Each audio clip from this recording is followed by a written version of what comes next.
बंटी और बबली दोनों सगी बहनें, दोनों ही एक नंबर की चालाक थी। वो बूढ़ी औरतों का भेष बनाकर अलग अलग गांव में जाती थी और जहां भी सीधी साधी अमीर सेठानी औरतें दिखाई दें, उनको ठग लेती थी। अरे मोरी मैया, ये तो सच में जादू हो गया। मुझे भी कोई ऐसी दवाई दे दो। मैं तो बिल्कुल ऐसी 20 साल की जवान लड़की बनना चाहती हूँ। मेरे पति तो मुझे पसंद ही नहीं करते, हमेशा मुझे बुढ़िया बुढ़िया कहकर चिढ़ाते रहते हैं। सही कह रही हो बहन, मेरे पति भी मुझे ऐसे ही सुनाते हैं कि तू तो अब बूढ़ी हो गई है, तेरे ऊपर कुछ पहना ओढ़ा अच्छा नहीं लगता। अब दिखाऊंगी मैं कितनी सुंदर लगती हूँ। वैसे ये दवाई खाकर हम कितने दिन में जवान हो जाएंगे? बस एक बार ये 1 हफ्ता दवाई खा लो, उसके बाद आने वाले 1 हफ्ते के अंदर तुम्हारे अंदर बदलाव आ जाएगा। पर ये दवाई महंगी है, इतना याद रखो, 51,000 रुपए का शगुन डालना पड़ता है, तब ये दवाई मिलती है और तभी ये अपना असर दिखाती है। अब तुम पांचों अगर जवान होना चाहती हो तो कल 51,000 रुपए ले आओ और ये दवाई ले जाओ। अरे वो अरे वो तो कोई दिक्कत नहीं है, पैसों की चिंता तुम ना करो, हम कल ही ले आएंगे। पर मेरी तो अब बहन की लड़की की शादी है, मैं सोच रही हूँ कल से दवाई शुरू कर दूं। हाँ, आप कल से ही दवाई शुरू कर दो, तभी आप मेरी तरह सुंदर बन पाओगे। ठीक है, तो फिर हम सब कल पैसे लेकर आ जाएंगे, तुम हमें दवाई दे देना। मोहनपुर गांव की सारी अमीर बड़े घर की औरतें बंटी और बबली के झांसे में आ जाती हैं और उनसे दवाई खरीद लेती हैं। बंटी और बबली तो अपना काम करके उन औरतों को ठग कर कब का वहां से रफू चक्कर हो चुकी थी, पर मोहनपुर गांव की औरतें अपना सिर पीटती रह गई। उनके घर में सभी उन्हें डांटने लगे। अरे तुम पागल हो क्या? तुम्हारी उम्र हो गई, बाल पक गए, पर अक्ल अभी भी बच्चों वाली है।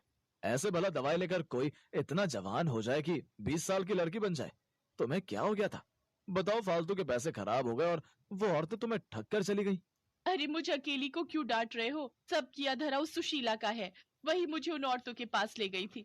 पर मुझे अभी तक समझ में नहीं आ रहा है कि उनमें से एक बूढ़ी दादी और वो उसकी पोती, क्या जो हमें पागल बना रही थी वो दादी पोती है क्या? तुम यहाँ अपना गणित लगाती रहो और वो दोनों राम जाने किसी और को लूट रही होंगी। बिल्कुल सही। बंटी और बबली अब सीतापुर गांव में पहुंच चुकी थी। अब उनका अगला निशाना यहाँ की अमीर घर की औरतें।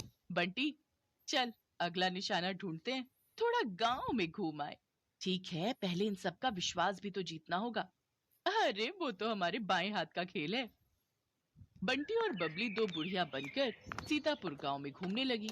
वो एक चौपाल के पास से गुजरी, वहां कुछ बड़े घर की औरतें बैठी हुई आपस में गप्पे मार रही थी। बंटी और बबली जानती थी कि ये सही मौका है। अरे लाजवंती, कितने दिन में मैं जवान हो जाऊंगी? दवाई की 5 खुराक तो मैंने खा ली है। सुमित्रा, तुझे सब्र नहीं है। मैंने तुझे कहा ना, तू देखना सुंदर लड़की में ना बदल जाए तो मेरा नाम बदल देना। मैंने भी वो दवाई शुरू कर दी है। अरे हम जैसी बहुत बूढ़ी औरतें उस दवाई को खाकर जवान हुई हैं। ये दोनों बुढ़िया औरतें गांव में नई दिखाई दे रही हैं, पर ये किस दवाई की बात कर रही हैं? जरा पूछ तो। अरे बहन जी, जरा रुकना, आपको इस गांव में पहली बार देखा है। आप ये किस दवाई की बात कर रहे हो? जी नमस्ते। हम दोनों हम दोनों तो बूढ़े से जवान होने की दवाई की बात कर रहे हैं। हम वो दवाई खा रहे हैं। अब बूढ़े शरीर से काम नहीं होता, उम्र हो चली है, शरीर कमजोर हो गया है। हमें किसी ने दवाई दी थी कि इसको खाने से हम बहुत जल्दी जवान लड़की बन जाएंगे, तो हम इसी बारे में बात कर रहे हैं। हाय हाय हाय, सचमुच बुढ़ापा झेला ही नहीं जाता। कभी कोई बीमारी शरीर को घेर लेती है तो कभी कोई। हमसे अब बुढ़ापा सहन नहीं होता, इसलिए हम जवान होने की दवाई खा रहे हैं। अच्छा, तो उससे कोई भी जवान हो सकता है? अगर हम लोग वो दवाई खाएं, क्या तुम हमें भी वो दवाई दे सकती हो? हाँ, क्यों नहीं, वो दवाई तो हम जरूर दे सकते हैं। अ, उसके लिए 51,000 रुपए देने होंगे, वो शगुन होता है। हाँ हाँ, ठीक है ठीक है, पर पहले आप हमें इस बात का सबूत दो कि वो दवाई सचमुच हमें जवान बना देगी। मेरी दवाई को 5 दिन हो चुके हैं, बस कल एक दवाई और लेनी है, फिर परसों मैं तुम्हें एक जवान लड़की के रूप में दिखाई दूंगी। ठीक है, तो फिर हम परसों ही दवाई खरीदेंगे। पहले तुम्हें देख तो ले, आजकल चोर उचक्के बेईमान ठग बहुत लूटने लगे हैं। अरे तो ठीक है, आप जब परसों सुमित्रा को लड़की के रूप में देखोगे तभी आपको विश्वास होगा।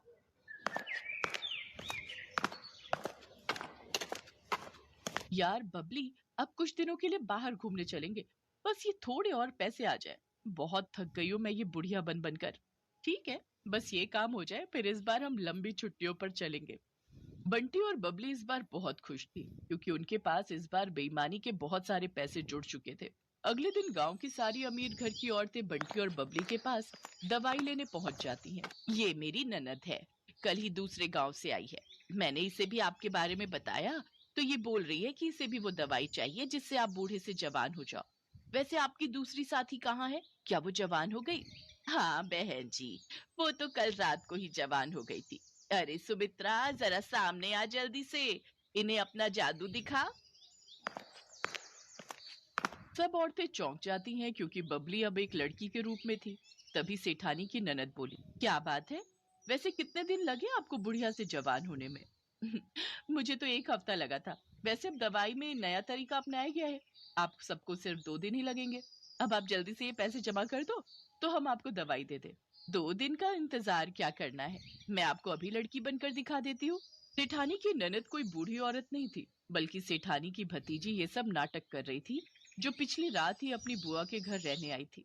जब सेठानी की भतीजी रीमा को ये बात पता चली, तो उसे दाल में कुछ काला लगा, क्योंकि उसकी अपनी सहेली की माँ के साथ ऐसा हो चुका था, और वो बदमाश औरतें कहीं नहीं मिल रही थी। बुआ जी, ये कोई बूढ़ी औरतें नहीं, ये 2 चालाक लड़कियां हैं। ये ठग हैं, गांव गांव जाकर सबको बेवकूफ बनाती हैं और पैसे ठगती हैं। असल में इनका नाम बंटी और बबली है। पहले ये 2 बुढ़िया के रूप में गांव में जाती थी, फिर इनमें से एक अपने रूप में वापस आ जाती है। बस यही सारी औरतें धोखा खा जाती हैं। ये अपना मेकअप उतार देती है। अच्छा, ऐसी बात है। हम तो इनके जाल में फंसे ही जा रहे थे। अब तुम दोनों को यहाँ से कोई नहीं भागने देगा। रीमा बिटिया, जल्दी से चौधरी साहब को और बाकी गांव वालों को भी बुला लो। इन दोनों को पकड़ना बहुत जरूरी है। बबली, हमारी चालाकी हम पर भारी पड़ गई। अब तो हमें ये पुलिस के हवाले करके रहेंगे। तुम ठीक कह रही हो बहन, कोई बात नहीं, थोड़े दिन जेल की रोटी खा लेंगे। रीमा की समझदारी से बंटी और बबली, जो कि बहुत समय से लोगों को ठगने का काम कर रही थी, उन्हें पुलिस पकड़ लेती है और उन्हें जेल हो जाती है। दोनों को अपने किए की सजा मिल जाती है। बंटी और बबली दोनों को समझ आ गया था कि चोर कितना भी समझदार हो, कितना भी चालाक हो, पर एक ना एक दिन उसे अपराध की सजा जरूर मिलती।